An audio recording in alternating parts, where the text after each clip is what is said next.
सम्पूर्ण मेरो प्यारा मित्रहरूमा मेरो डिभिस ब्लगको तर्फबाट न्यानो अभिवादन टक्राउन चाहन्छु र सम्पूर्णमा नमस्कार। म धेरै दिन अनुपस्थित भएँ, त्यसलाई म क्षमा प्रार्थी चाहन्छु, किनभने म अलिकति अस्वस्थ थिएँ। मेरो खुट्टामा काम गर्ने बेलामा अलिकति चोट लागेको थियो। त्यो कारणले म 8-10 दिन जति बेड रेस्टमा बस्नु पर्यो। त्यो भए हुनाले मैले भिडियोहरू ल्याउन पाएन तपाईँहरू सामु, होइन, ब्लगिङको भिडियोहरू ल्याउन पाएन। अनि त्यो भएको हुनाले म तपाईँहरूबाट अलिकति टाढा भएँ। त्यसको लागि म क्षमा प्रार्थी छु, क्षमा चाहन्छु। र आजबाट फेरि म मेरो युट्युबको यात्रा सुरु गर्न गइरहेको छु, होइन। त्यसमा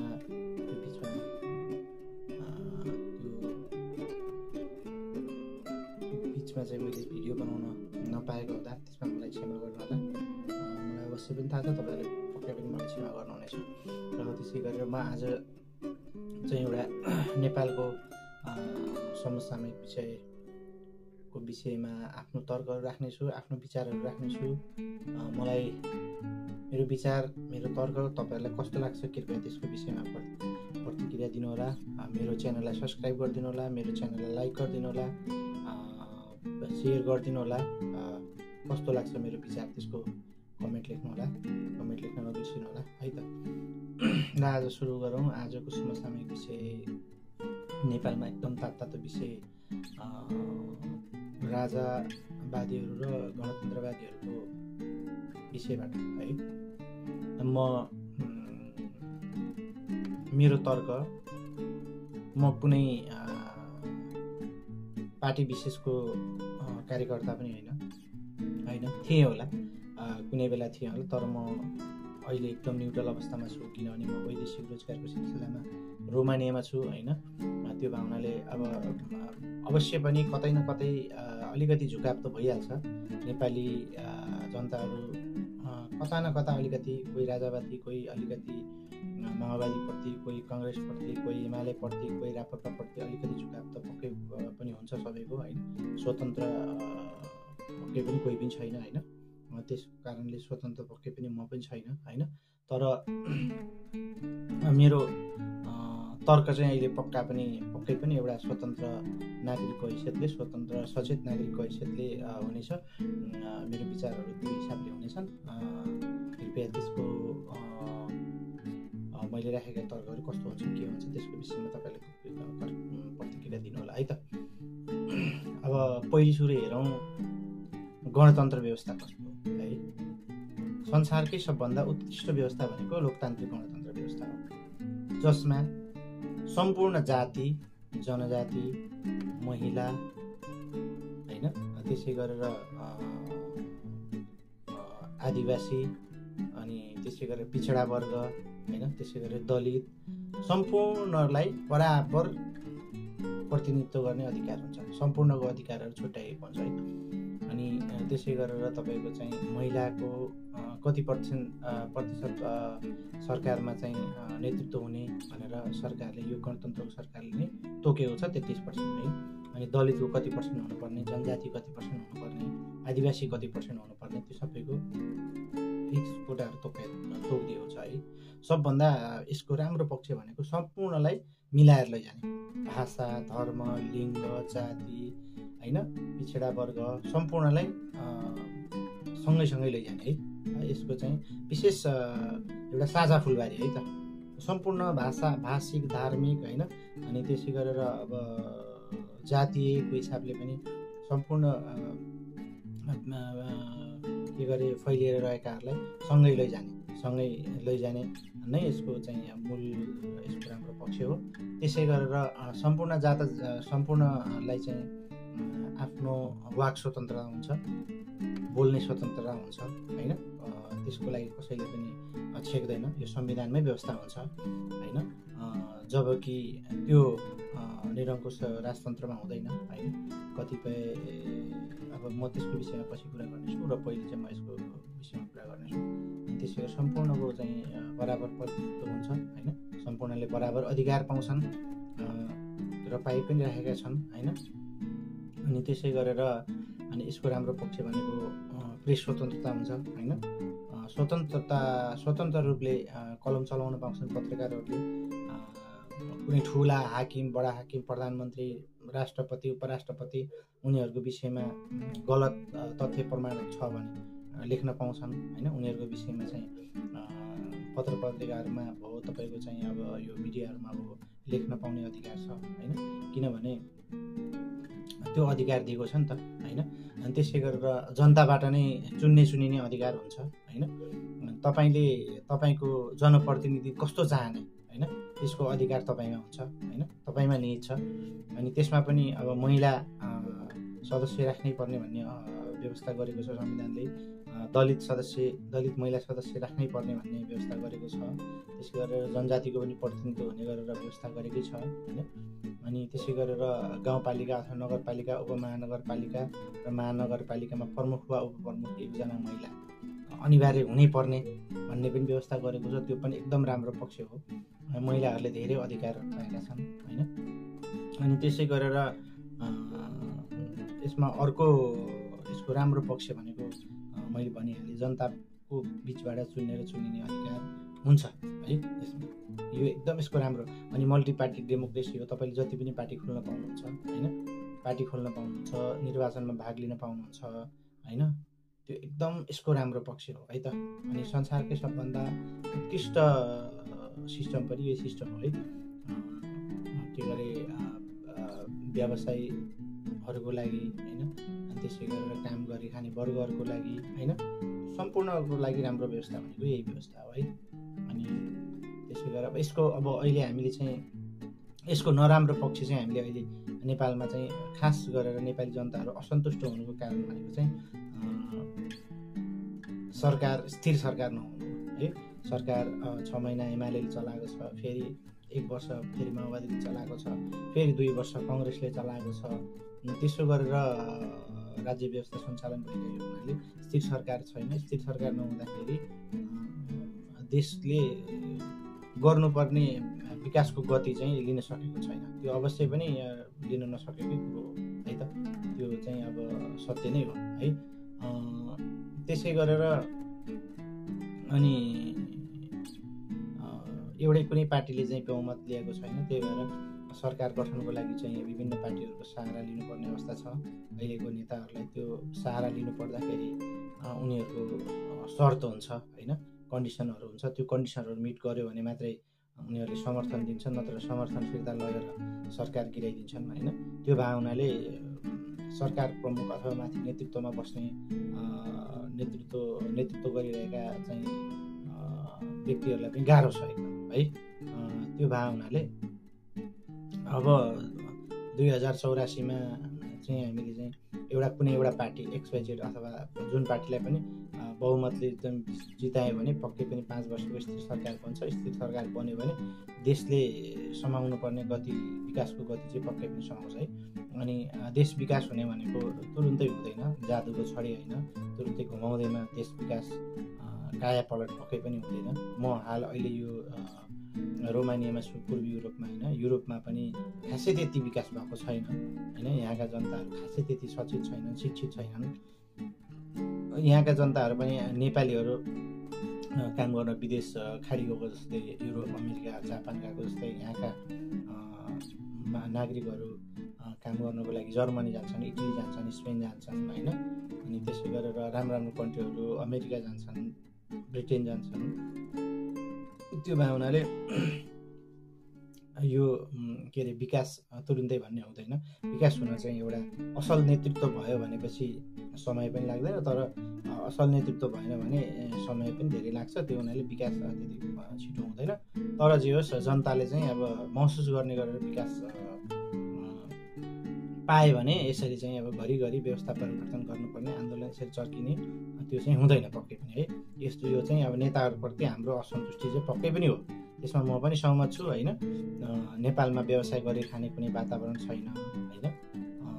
नेपालमा व्यवसायहरू अहिले धराशायी भएका छन्। म पनि एउटा निर्माण व्यवसायी हो। मैले निर्माण क्षेत्रमा 18-20 वर्ष मैले काम गरेँ, तर मैले केही प्रगति गर्न नसकेर अब मैले बाध्यतावश म विदेशिनु पर्यो। अनि म जस्ता धेरै साथीहरू छन्, कतिपय साथीहरूले पसलै बन्द गरेर पनि पसलै बेचेर पनि आएका छन्, किनभने त्यो व्यवस्था छैन होइन। त्यो व्यवसायहरूलाई राम्ररी गरी खाने अवसर अहिले दिएको छैन सरकारले। त्यसमा पक्कै पनि सरकारको कमी कमजोरीहरू पक्कै पनि छ। तर यसको मतलब यो होइन कि यो व्यवस्था नै परिवर्तन गर्नुपर्छ, हामीले राजा नै ल्याउनुपर्छ भन्ने यो चाहिँ अलिकति मलाई ठिक लाग्दैन। कतिपय राजावादी साथीहरूलाई चाहिँ उचित लाग्छ होला, राजा आएपछि काया पलट हुन्छ, देश एकदम देशले एकदम गति लिन्छ भन्ने सोच्नु भएको छ भने त्यो पक्कै पनि तपाईँहरूको भ्रम हो होइन।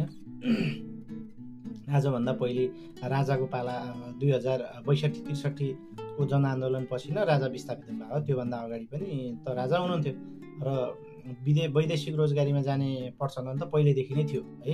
अब सक्ने मान्छे भारत जान्थे, सक्ने मान्छे मलेसिया जान्थे, दुबई जान्थे, कतार जान्थे, नसक्ने मान्छे भारत गएर पनि रोजगारी गर्थे। तर त्यो अवस्था त उतिखेर पनि थियो है।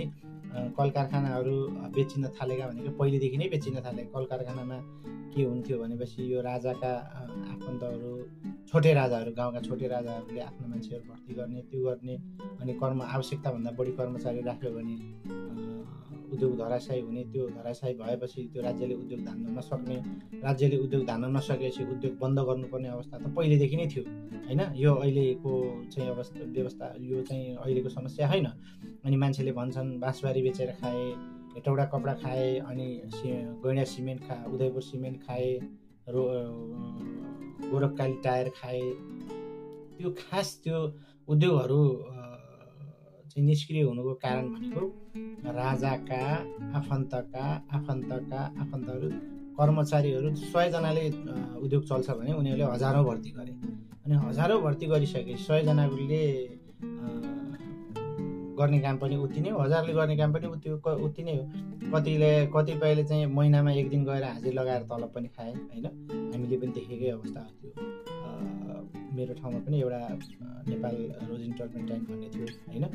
त्यसमा चाहिँ अब हजारौँ मान्छेहरू थिए कि, म्यानेजरको पनि असिस्टेन्ट म्यानेजरको फेरि असिस्टेन्ट म्यानेजर, त्यस्तो गरेर चाहिँ कर्मचारीहरू बढी भर्ती गरिसकेपछि उद्योगले त्यो खर्च धान्न सक्दैन। उद्योगले खर्च नधान्न सकेपछि राज्यले उद्योग सञ्चालन गर्ने कुरा आउँदैन, किनभने उद्योग आफ्नै सञ्चालन भएर बराबर खर्च उठाए पनि राज्यले धान्न सक्छ। तर खर्च नै धान्न नसकेपछि उद्योग चलाएर फाइदा छैन भनेर उद्योगहरू बिस्तारै धराशायी हुँदै गएका हुन् होइन।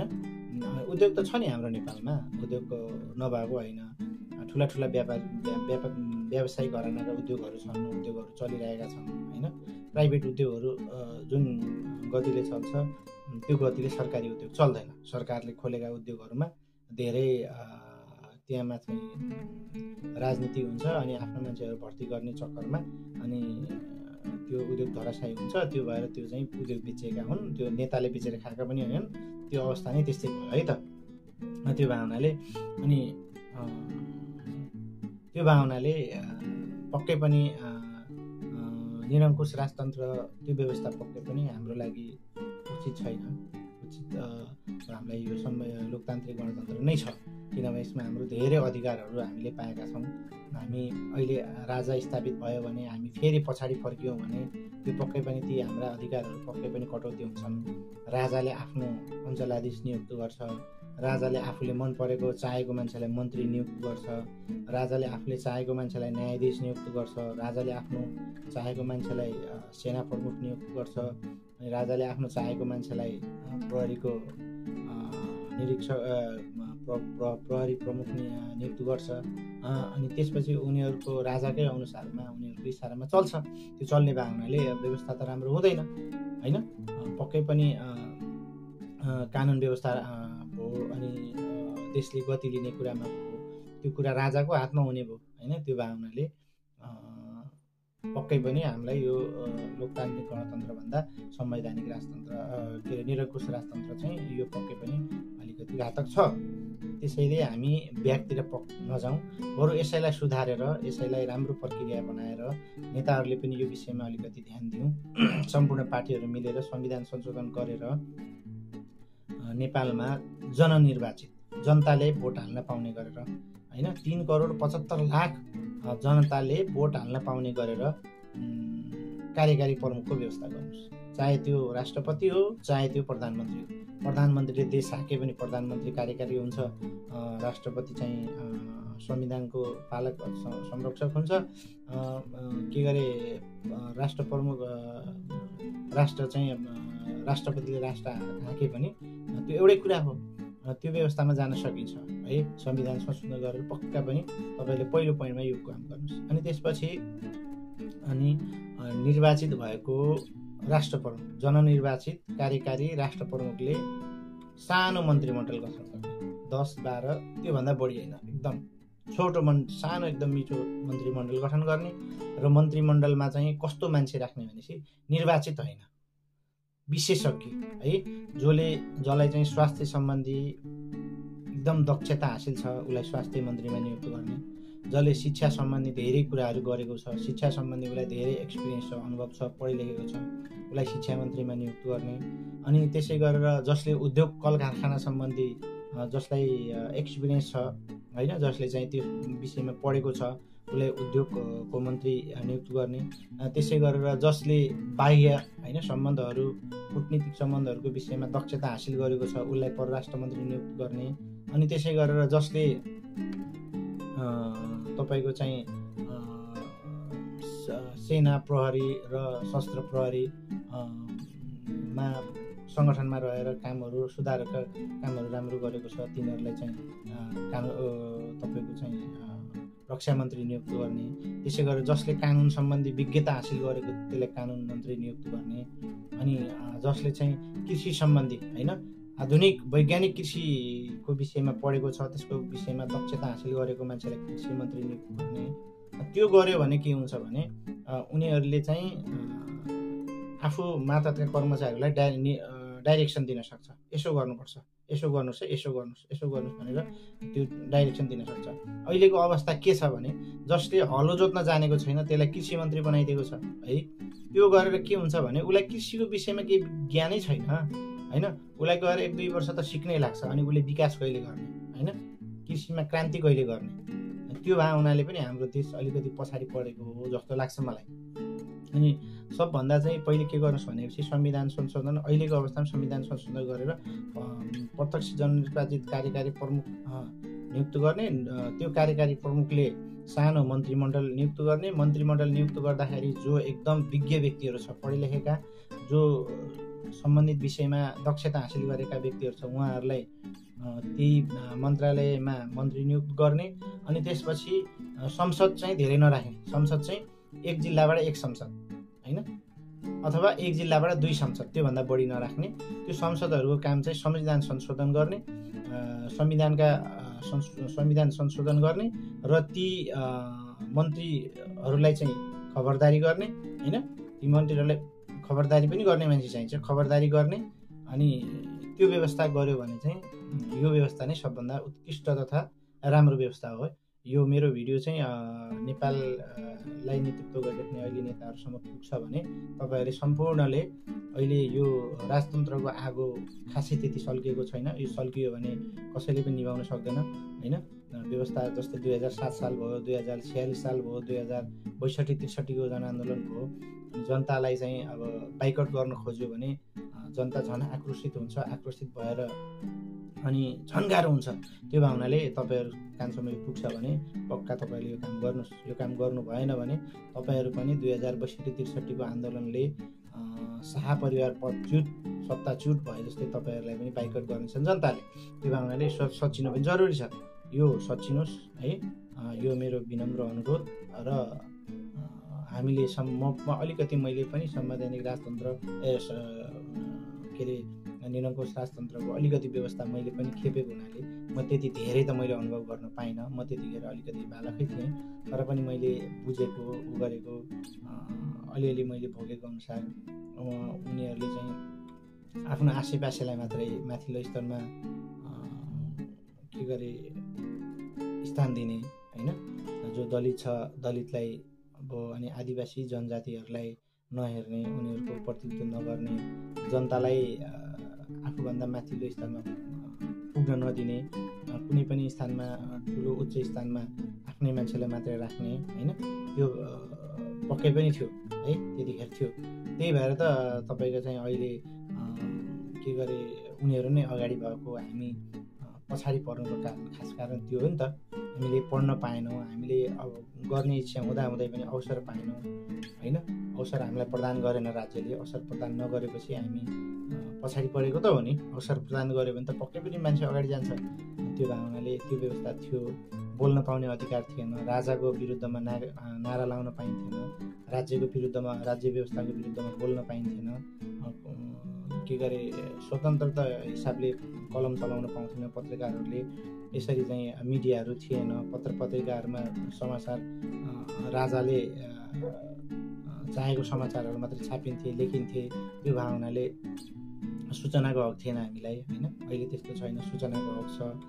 त्यो भावनाले हामीलाई त्यो व्यवस्थाभन्दा यो व्यवस्था नै राम्रो छ।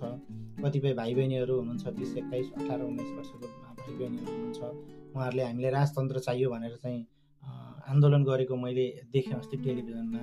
उहाँहरूलाई के थाहा त राजतन्त्र, निरङ्कुश राजतन्त्रले कतिसम्म दुःख दिएको थियो जनतालाई, कतिसम्म देशलाई पछाडि पारेको थियो भन्ने कुरा उहाँहरूले बुझेको छैन। त्यो भावनाले उहाँहरूलाई चाहिँ फेसन भइहाल्यो कि राजा भनेको फेसन हो।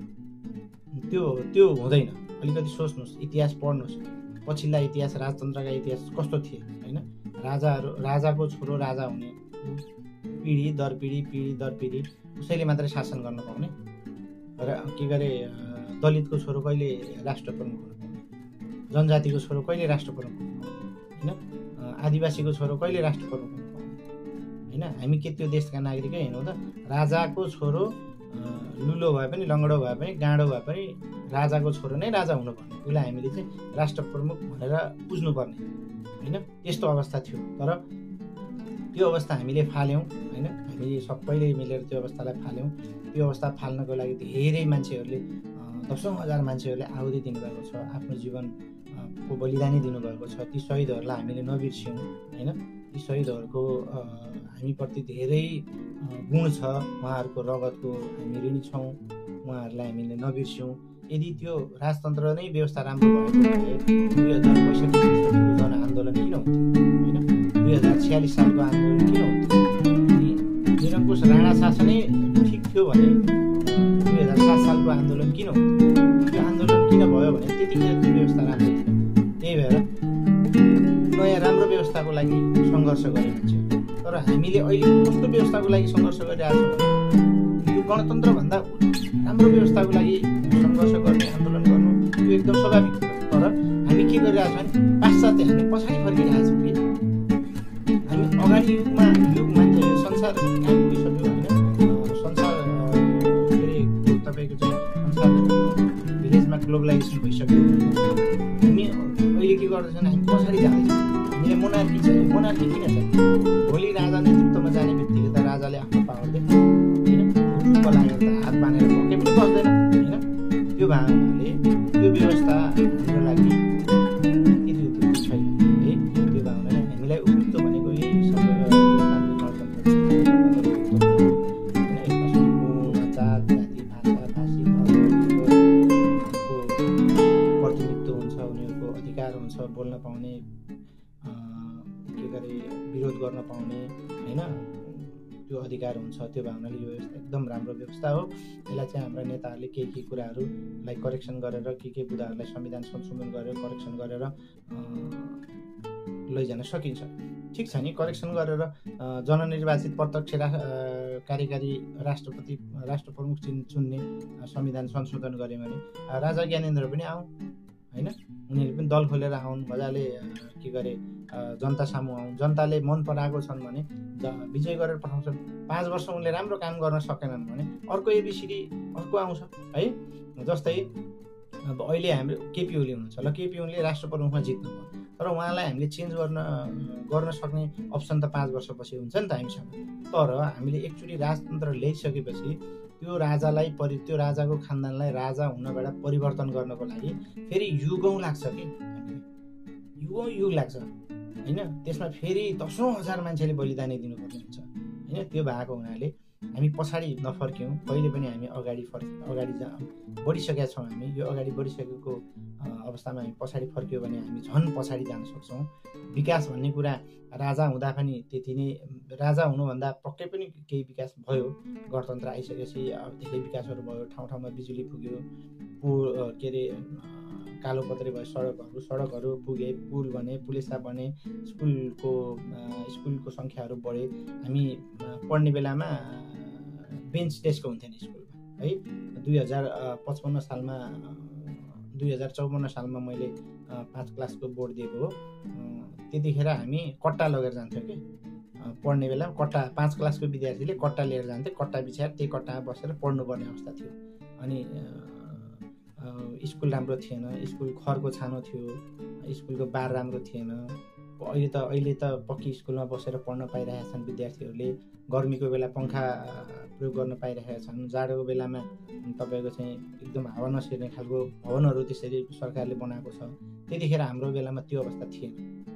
अनि त्यसपछि त्यतिखेर के हुन्थ्यो भने राजाकै ज्ञान गुनाउनु पर्ने, राजाकै चाहिँ अब सबै कुरा ज्ञान, राजालाई हामीले भगवानको विष्णुको अवतार मान्नुपर्ने, राजाले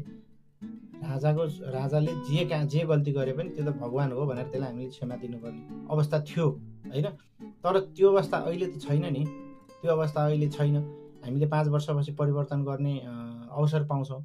जस्तै कोही जनप्रतिनिधि निर्वाचित भयो तपाईँको वडामा अथवा पालिकामा अथवा नगरपालिकामा, त्यसले राम्रो काम गरेन भने त उसलाई पनिसमेन्ट गर्ने त हामीलाई 5 वर्षपछि अधिकार छ त। फेरि निर्वाचन आउँछ, त्यतिखेर हामी भोट नदिउँ न, उसलाई बाइकआउट गरिदिउँ, नजिताउँ, त्यसपछि उसलाई सजाय भइहाल्यो नि। तर हामी मोनार्कीमा फर्किसकेपछि त्यो अवस्था रहँदैन। अनि त्यो भए हुनाले हामी त्यतातिर नफर्क्यौँ, अगाडि बढौँ। विकास भन्ने कुरा त म अहिले हाल युरोपमा छु, यहाँ तपाईँको चाहिँ सरकारले ट्याक्स 45% लाउँछ है। 5,000 जस्तै मानौँ न, यहाँ हामीले 5,000 कमाइ गऱ्यो भने 24-25 सरकारलाई तिर्नुपर्छ त्यो ट्याक्स भनेर है। त्यो अनुसारले, त्यो ट्याक्स लिएको अनुसारले यहाँको जनताहरूले सेवा सुविधा पाएका छैन होइन। अनि हाम्रो नेपालमा त त्यो ट्याक्सको व्यवस्था त्यति धेरै ट्याक्स त छैन होइन। त्यही हिसाबले विकासले गति लिने हो नि त। पैसा भएन विकास हुने हो, पैसा नभए कहाँ विकास हुन्छ। अनि त्यो भएको हुनाले हामी अलिकति सचेत नागरिक भएर अलिकति दिमाग लगाएर सोचौँ, इतिहास पढौँ। त्यो भएको हुनाले मेरो विचारमा चाहिँ मोनार्की भन्दा यो लोकतान्त्रिक गणतन्त्र, यो व्यवस्था सबभन्दा उत्तम व्यवस्था हो। राजा ल्याउनुभन्दा हामी यही संविधानलाई संशोधन गर भनेर आन्दोलन चर्काउँ होइन। प्रत्यक्ष जननिर्वाचित कार्यकारी प्रमुखको व्यवस्था गरौँ र सांसदले मन्त्री हुन नपाउने र सम्बन्धित विषयमा दक्षता हासिल गरेको विज्ञ मान्छेले मन्त्री पदमा नियुक्त गर्ने व्यवस्था बनाऊँ भनेर हामी चाहिँ दबाब दियौँ भने त्यो चाहिँ हाम्रो लागि बेटर हुनसक्छ है। हामी पछाडि फर्किनुभन्दा हामी अगाडि जाउँ। किनभने अब मान्छेले धेरैले तर्क गर्छ, राजाको पालामा यति मान्छे विदेश जान्थेन र यो जान्थेन, अहिले चाहिँ यति मान्छे विदेश गइरहे, उतिखेर पनि जान्थे। विदेशमा जाने चलन त यहाँ पनि छ। अमेरिकाका मान्छेहरू काम गर्न यता दुवै कतार आउँछ। किनभने मान्छेलाई जहाँ सेवा सुविधा पैसा बढी भयो त्यहाँ जाने त हो नि। अवसरको खोजी गर्दै मान्छे जाने हो होइन। त्यो जाने मान्छेलाई कसैले पनि रोक्न सक्दैन नि। त्यो भावनाले नेपालमा बसेर, जस्तै म यहाँ अहिले मानौँ न इक्जाम्पलको लागि मैले यहाँ महिनामा 1 लाख कमाइरहेको छु। मैले यही काम नेपालमा गरेर म 1 लाख आर्जन गर्न सक्छु त? सक्दैन नि। मैले वहाँ गएर यही काम गरेर 20,000 रुपियाँ मैले घर कसरी चलाउँ? मान्छे बेस्टको खोजीमा हिँड्छ कि त्यो हिँड्यो भन्दैमा अनि त्यो चाहिँ सरकारको लाचारी पनि, सरकारले यस्तो गर्यो उस्तो गर्यो भन्ने होइन। होला सरकारले केही अवसरहरू हामीलाई दिएन, त्यो अवसर नदिएको हुनाले हामी यहाँ आएका छौँ, त्यो आफ्नो ठाउँमा त्यो केही छ। तर त्यसमा त हाम्रो स्वार्थ पनि छ नि। किनभने हामीलाई विलासिता चाहिएको छ, हामीलाई मोटरसाइकल चाहिएको छ, कार चाहिएको छ, राम्रो घर चाहिएको छ, राम्रो जीवन, लग्जरी जीवन चाहिएको छ। लग्जरी जीवन जिउनको लागि त के गरे तपाईँको चाहिँ पैसा चाहियो।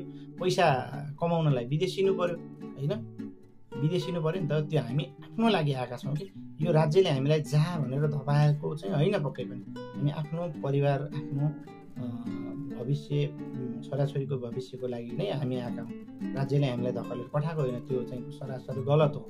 लाखौँ मान्छे विदेशी राजा गणतन्त्र आएपछि त्यो एकदम त्यो चाहिँ मलाई पटक्कै विश्वास लाग्दैन। आफ्नो जीवन स्तर उकास्नलाई मान्छे गर्छ त। तराईको मान्छे पहाडको मान्छे तराई बसाइ सर्छ। किन? पहाडमा दुःख छ, उकालो ओह्रालो जानुपर्छ, घाँस दाउरा गर्नुपर्छ। तराईमा त्यस्तो छैन, मान्छे विस्थापित भएर तराई आउँछ होइन। अनि तराईका मान्छे फेरि काठमाडौँ किन जान्छन् त? तराईका मान्छे पनि फेरि तपाईँको चाहिँ सदरमुकाम केन्द्रित हुन्छन्। किन? त्यहाँ सेवा सुविधा स्वास्थ्य शिक्षा सबैको पहुँच छ होइन। त्यो भावनाले तिनीहरू त्यहाँ विस्थापित त्यहाँ जान्छन्, बसाइ सर्छन्। अनि त्यहाँबाट फेरि मान्छे अझ अलि राम्रो जीवनशैलीको खोजीमा मान्छे सहरहरूतिर छिर्छ, राजधानीतिर छिर्छ। राजधानी आइसके फेरि त्योभन्दा ठुलो कन्ट्रीहरूतिर छिर्छ। त्यो भावनाले यो आफ्नो जीवन स्तर सुधार्न उकास्न राम्रो चिजको खोजीमा पक्कै पनि मान्छे एक देशबाट अर्को देशमा जानु यो स्वाभाविक प्रक्रिया हो। यो कुनै राज्यले हामीलाई जबरजस्ती पठाएको पनि होइन। हामी यहाँ आइरहेछौँ, हाम्रो पैसा हामीले कमाएको रेमिटेन्सले सरकारलाई केही योगदान कता न कता केही योगदान दिइरहेको छ। त्यसमा पनि हामी आफूलाई गर्व गरौँ होइन। हाम्रो परिवारले राम्रो खान पाएको छ, हाम्रो बालबच्चा राम्रो स्कुलमा पढ्नु पाएको छ होइन। 2-4 पैसा खर्च गर्न सक्न हाम्रो हैसियत भएको छ। किनभने हामी विदेश आएर वैदेशिक रोजगारीमा हामी छौँ र पो गरिरहेछौँ। नेपालमा हुन्थ्यौँ भने महिनाको 20,000 रुपियाँ कमाएर ती छोराछोरीले भनेको डिमान्ड हामीले पुरा गर्न सक्थेनौँ। घर परिवार चलाउन हामीलाई धौधो हुन्थ्यो, गाह्रो हुन्थ्यो। त्यो भावनाले हाम्रो जीवन स्तर उकास्न हामी आएका हौँ। हामीलाई सरकारले पठाएको पनि होइन। पहिले के हुन्थ्यो भने राजतन्त्रमा पासपोर्ट सबैको के अरे पहुँचमा थिएन। त्यो हुनाले विदेश जाने अवस्था थिएन। इन्डिया जान्थे मान्छे, इन्डिया गएर 2-4 हजार 8-10 हजार भारू आर्जन गर्थे होइन। त्यसले त्यति पर्याप्त थिएन। त्यो भावनाले हामीले गणतन्त्रलाई त्यति दोष थुपार्न आवश्यकता छैन। यदि गणतन्त्र त्यति नराम्रो हुन्थ्यो भने संसारका धेरै मुलुकहरूमा यो लोकतान्त्रिक गणतन्त्र व्यवस्था छ। हाम्रै पडोसी भारतमा हेर्नुहोस् त्यस्तो व्यवस्था छ। तिनीहरूले भनिहाल्थे नि यो व्यवस्था एकदम उचित राम्रो व्यवस्था हो होइन। त्यो भावनाले हामीले यसैलाई नै मलजल गरेर अगाडि बढाउनुपर्छ भन्ने मेरो मान्यता छ, मेरो धारणा छ। मेरो प्रतिक्रिया, मेरो विचार कस्तो लाग्यो, मेरो विचारमा कृपया कमेन्ट लेखिदिनुहोस् है। कृपया नराम्रो कमेन्ट नगरिदिनुहोस् होइन। मलाई अब कसैले झोले भनेर यो भनेर त्यो नगरिदिनुहोस्। म थिएँ होला, म काम गरी खाने वर्गमा पर्छु। मैले कसैको झोला बोकेर हिँड्नु आवश्यकता थिएन होइन। कुनै पार्टीप्रति अलिकति झुकाव पक्कै पनि हुन्छ। त्यो कुनै पार्टीप्रति मेरो अलिकति झुकाव पक्कै पनि छ होला, थियो होला होइन। तर म अहिले चाहिँ 2-2.5 वर्ष भयो वैदेशिक रोजगारमा भएको हुनाले अब म चाहिँ एकदम अहिले न्युट्रल छु अथवा स्वतन्त्र छु होइन।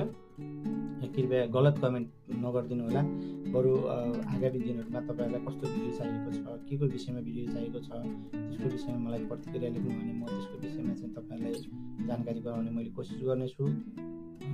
यति भन्दै मेरो च्यानललाई सब्सक्राइब गरिदिनु होला, लाइक गरिदिनु होला, सेयर गरिदिनु होला है। मेरो प्रस्तुतिहरूमा केही कमी कमजोरीहरू भयो भने त्यसको विषयमा करेक्सन गरिदिनु होला है। त्यसको प्रतिक्रिया लेखेर मलाई सहयोग गरिदिनु हुन म हार्दिक अनुरोध गर्दै म आज आफ्नो भनाइहरू र आफ्नो विचार म यहीँ राख्न चाहन्छु र यो विचारसँगै म बिदा हुन चाहन्छु। हस्त, धन्यवाद, नमस्कार सम्पूर्ण।